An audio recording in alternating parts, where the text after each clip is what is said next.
Hello and welcome to the show. Today, we're not going to be tackling a listener question.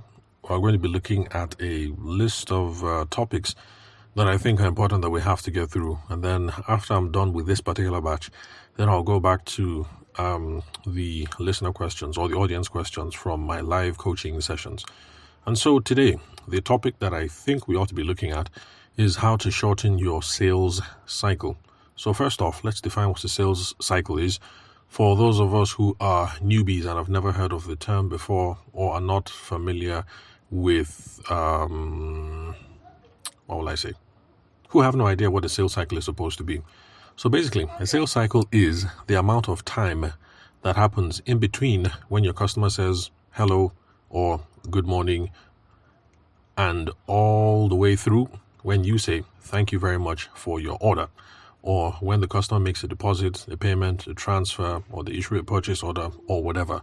So that gap in between the moment when you first meet the customer and the time when the customer puts money in your account, that is what we call a sales cycle. Now, all sales situations have a typical sales cycle, so it will be a good idea to know what is typical in your own industry, because it's a sign sometimes when things are going good or when things are going bad. So let's say you're in the wedding photography space. I've been out of touch, so I have no idea what the sales cycle is supposed to be. But let's say a month or two is supposed to be the typical sales cycle for a wedding photographer. If you're with a client and you're spending 3-4 months, then it's a sign maybe that something isn't going all well.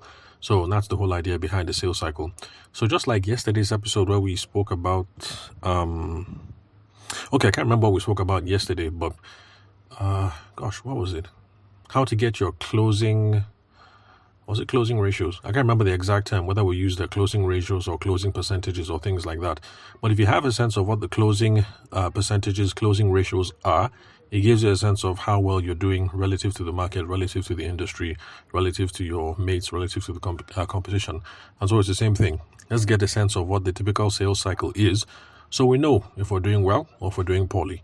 So, if the sales cycle for your industry is 3 months and you're spending 5-6 months with a customer, then you are spending way too much time. But then again, if a typical sales cycle in your industry is maybe 3 months and you are doing 1.5, then that means you're running a very tight ship. You're able to get to the cocoa of the matter and seal the deal very quickly.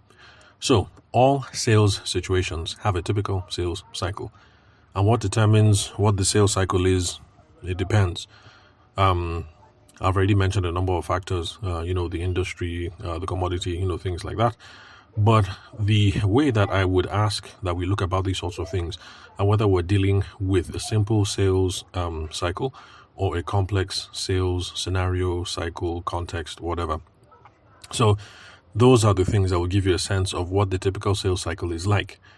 So for my favorite commodity, egusi. So your wife sent you to the market to go and buy egusi, for those of us who are married. And egusi is a commodity, common market commodity. For those of you who are not Nigerian, egusi is what do we call it? It's an ingredient. It's not a spice. It's an ingredient for making soup. It's made out of watermelon seeds.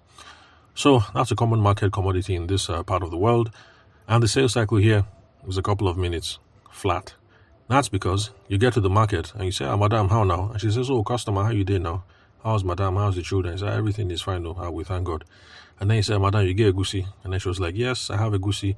How many cups? Blah, blah, blah. You guys start to haggle. Then you pay some pleasantries, greet your husband, take care of the children, and then you leave. So that is a sales cycle. And that one is a couple of minutes flat. If you spend 10 minutes there, 20 minutes there, it's a sign to the woman who sells egusi that something is terribly wrong here. This young man doesn't want to buy egusi. He has come here. He's just making small talk. He's taking up my time. I can't pay attention to other people. So when the sales cycle is going long, it's a sign that something is going on. Which is the reason why market traders in this sort of scenario, by the time you're hanging around for close to 10 minutes, they quickly they just tell you, look, are you buying or not? If you're not buying, can you please leave? Let somebody else come and open market.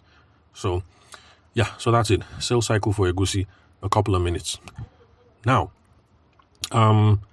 Okay, for those of you who are new to the show, what is a simple sales scenario? So I've used Egusi, and yes, you understand because it kind of makes sense. But it would be nice to know the things that make up a simple sales scenario or a complex sales scenario or a complex sales context, so that for your own industry or for your situation, you can figure out what it is that is going on.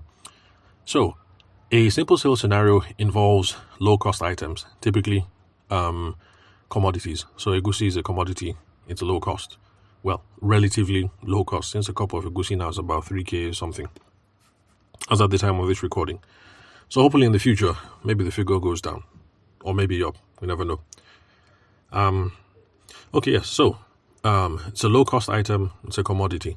For a simple sales scenario, the thing also has to be a simple good or a simple service. Egusi, it's simple to comprehend. It's not complex. It's there.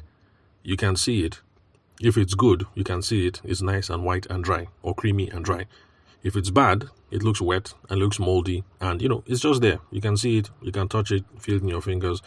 Maybe throw on a few of the seeds in your mouth to see whether they taste good or not. I see my mother-in-law do that, as in you take the seed and pop it into your mouth. But me, I don't do that. I don't believe in eating raw food. Then the number of decision makers that are involved in the simple sales scenarios are few, so maybe one or two. In this case, wifey says, "Can you please go to the market and buy Egusi? I want 2 cups." I get there, the market woman is negotiating with me only, so she's only talking to one decision maker. And then in these sorts of things, relationship building is not important. So I can go and buy from this woman today.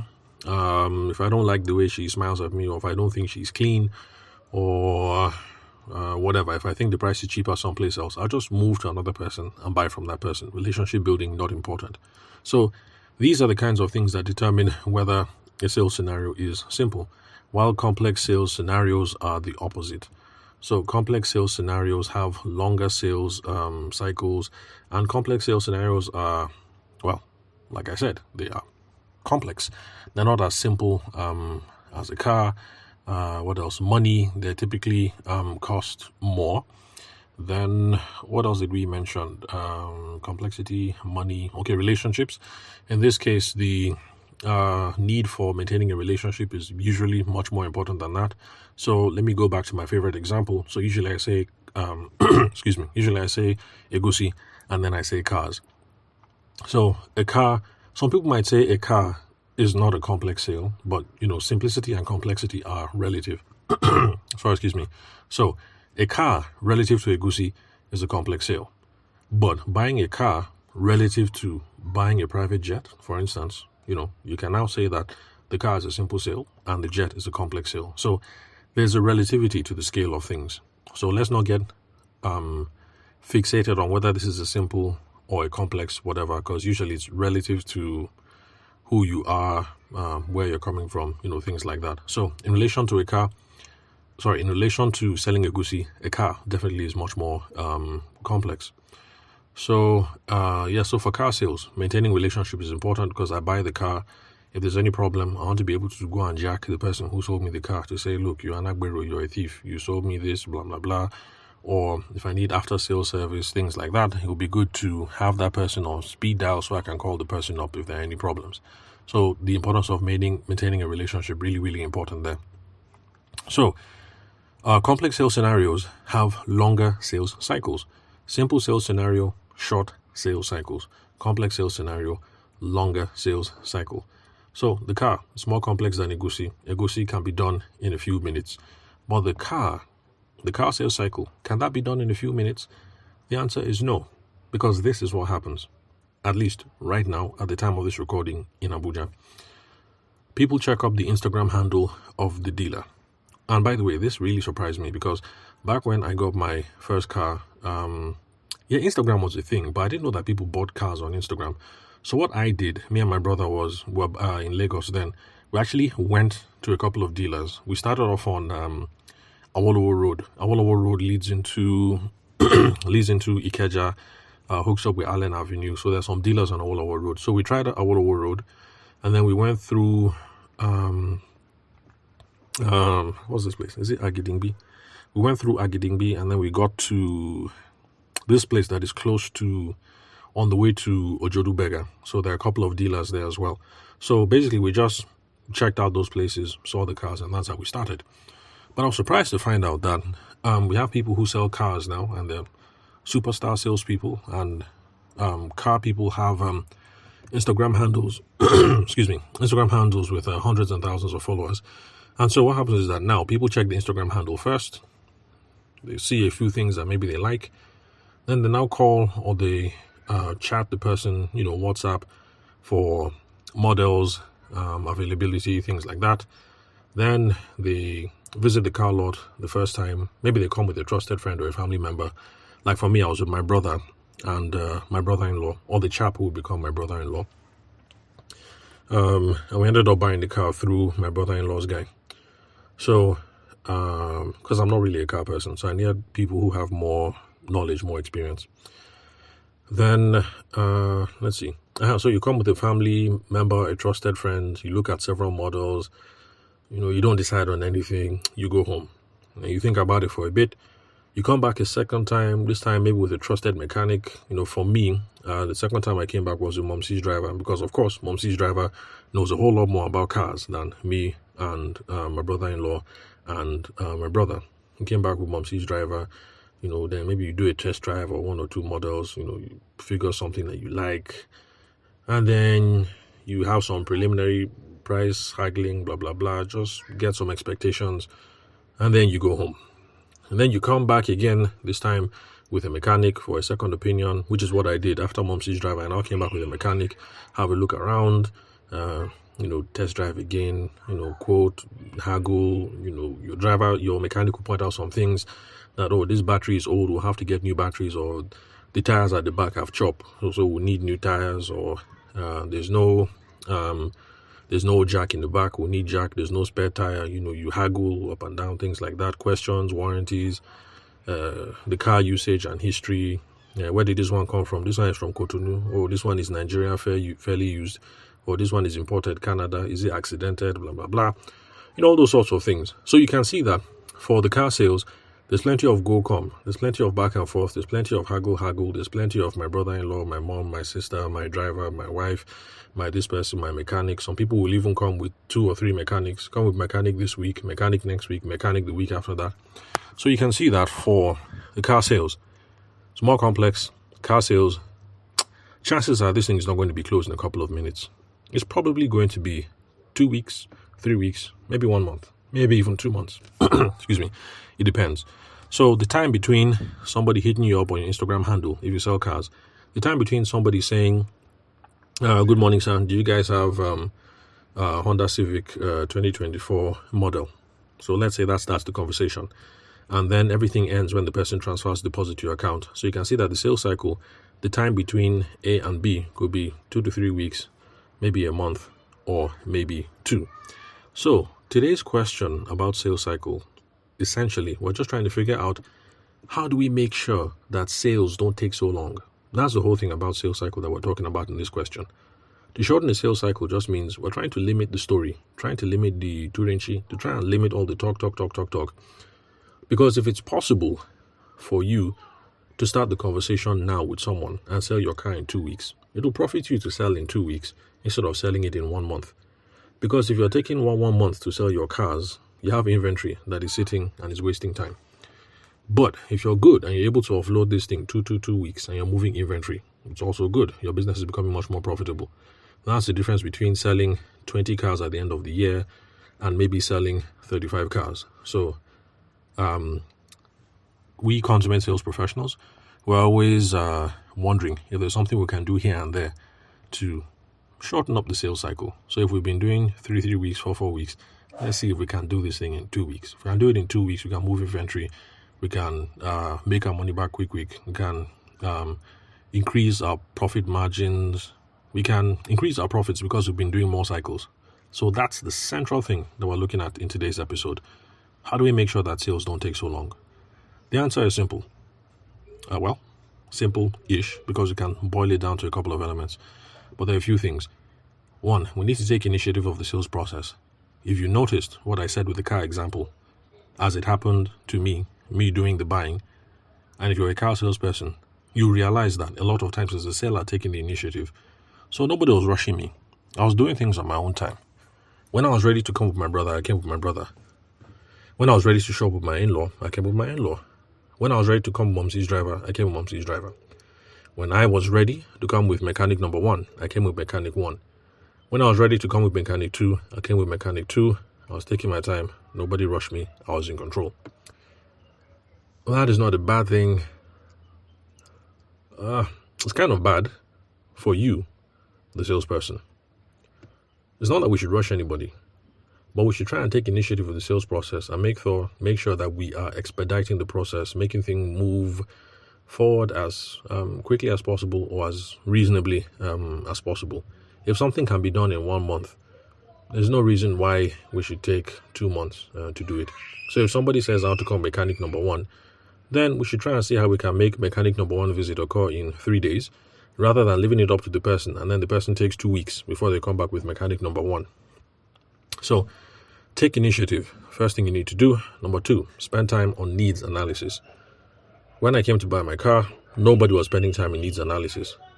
It was more or less, what have you seen? What do you like? Are you interested? Do you want to buy? That was the process pretty much. So nobody was spending time in needs analysis. We're going to figure out why needs analysis is important. Then we also have to learn how to ask direct questions around time expectations. If we know what the time expectations are, we're going to know how we can move the deal forward, sharp. And of course, nobody asked me directions about time expectations. But actually, I was getting ready to move to Abuja, and if I could have gotten the car before moving so I could drive the car down, that would have been good. That would have been really helpful. But of course, nobody knew this, and nobody took me to task on that. And so, that didn't happen. So now let's go back to the car example. Now, if you leave it up to the customer, just like it happened with me, you will see that the customer will want to look at the same car 15 times before they buy. It's good for the customer, but it's bad for you, because every time they come again and again, first of all, taking up mental space, taking up morale. Nobody likes to have a bunch of time wasters in their DM or in their shop. And then it's taking time that you could be spent talking to other customers and, things like that. And then plus, if somebody's coming to look at the car 15 times, that lack of focus might derail the sale. The sale might not happen. So the solution, like I said, take initiative when it comes to setting appointments or suggesting next steps. So somebody shows up. You say, welcome, sir. Welcome, bros. Welcome, madam. Blah, blah, blah. Nice to see you guys. We hope we're going to be able to get the car that is best for you guys. And then you hear the person out, let them talk. Next thing, say something like, usually people have questions around the make, the model, and then the conditions of the car before they buy. So I'm assuming you have those same concerns, Abi, and then you let them talk. That's when you now start talking about this whole thing of it's Benin Republic imported, or is Nigeria fairly used, or is imported Canada, or imported UK, or imported Netherlands, or whatever.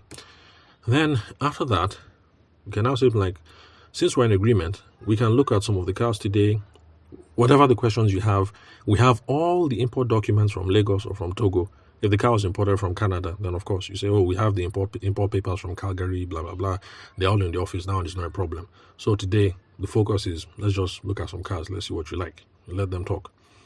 Then after that, you say something like, okay, so since today we're looking at models, this is what I recommend.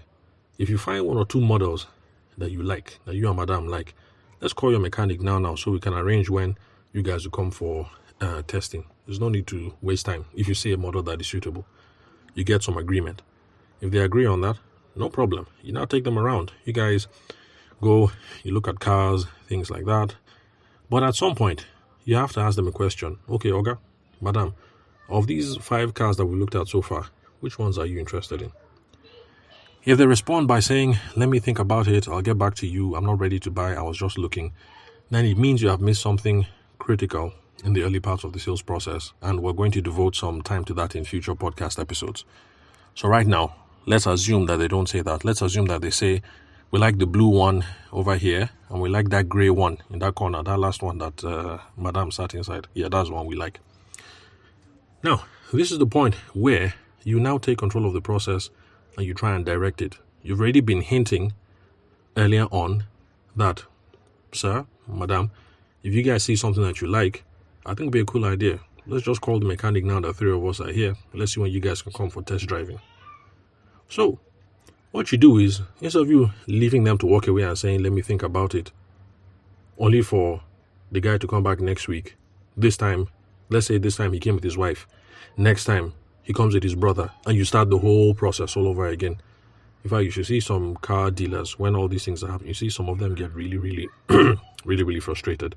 But the thing is, it's not the customer's fault. It's your own fault. You're not taking control of the sales process.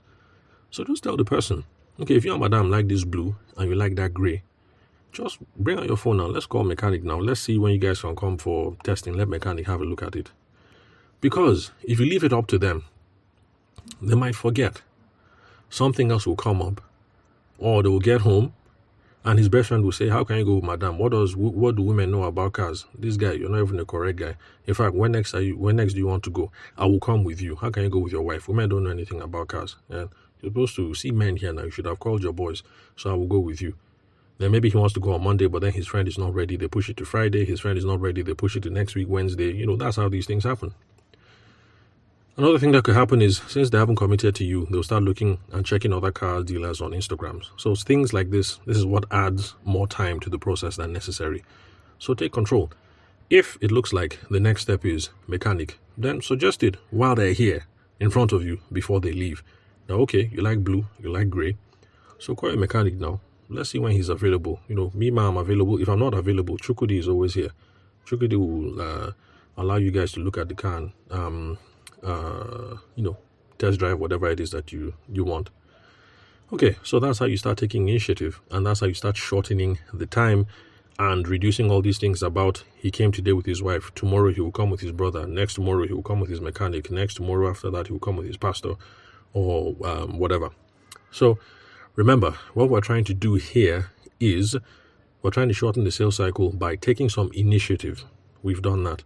Now, let's move on to how we spend time on needs analysis. And then from there, we're also going to bleed into how to ask direct questions around time expectations. So spending time on needs analysis just means when people come to your shop, people come to your Instagram DM, people come to your LinkedIn DM, you need to have the conversation and you have to be very clear on what is it they want. Why do they want it? When do they want it? If you have these answers, you're going to be able to make the best recommendation that are suited for them. So if someone comes and you're a car dealer, you have to be asking them, like, why are you looking for a new car? Yes, we know that everybody who comes here wants a new car. I mean, we're not stupid. Everybody wants a new car. But you need to, conversationally, talk like a human being. Don't be a robot. You need to try and find out why they're looking for a new car. If they are an older couple, and they want something that the children can use to learn how to drive. Maybe in the house they have Mercedes-Benz and they have that Honda Civic Jeep. What's it called? There's one nice Honda Civic Jeep. It's a new one that people drive around. So if those are the two cars they have, and they say, I don't want my children to bash this car. They want to buy a small Toyota that children can use how to learn how to drive. You need to figure that out. Or maybe it's that they're a one-car family. Madam is going to get a new job, so they need a second car for madam. Or maybe they just want a brand new car, but they want to trade in the old car. We need to find out, because the answers to these questions will allow you to ask follow-up questions and make better suggestions. So if it is about the children, how old are your kids? Okay, this one is supposed to turn 18. When do you want it to start driving? Oh, okay, before he goes for university, blah, blah, blah. When is madam starting her new job? You see, like from all these questions now, you now start getting a sense of timelines. For me, if anybody had asked and they had realized that I wanted to get this car before I relocate to Abuja, then there is a sense of urgency behind the sale, and you can actually start saying things like, oh, actually, if you need this car ready by so and so date to drive to Abuja, we actually need to be done with this paperwork, with that paperwork, and then this and this and this. It will take 1 week to do change of ownership with road safety, blah, blah, blah. You see, you can start injecting some urgency in the sales process and shorten the sales cycles. So, yes, people will come to your shop. The person needs a new car, but ask why. Why? So when you ask all these questions, when is madam starting a new job? Have you found a buyer for your old car? Blah, blah, blah. You now get a sense of the timelines. It also will determine which kind of car that you will show them. If now that you've asked and you know that Oga has the Benz, madam has the Honda Civic Jeep, so this is about the small Toyota for the car, for the kids, you now know which kind of Toyotas to show them. You now know that it might not be 2024 model that the children will take and scratch, but it could be a Toyota model, 2001 or something. From Canada, the thing still looks clean. It doesn't look run down. Blah blah blah, stuff like that. So you now know which kind of car you should be showing, depending on whether it's for the children driving lessons or Madame getting a new job, so we need a car for Madame. So if you don't ask these questions, these are those things where, and I saw it at one of the lots where I went to, where somebody came before and the person looked at Benz, and the person was now back this week, and the person was now trying out Toyota. And don't be surprised that the person will leave this week and then come back next week and then start trying out Ford. That is the reason why somebody will come to your car shop or your car lot, try Benz today, Toyota tomorrow, next week Ford, because you haven't asked them these questions.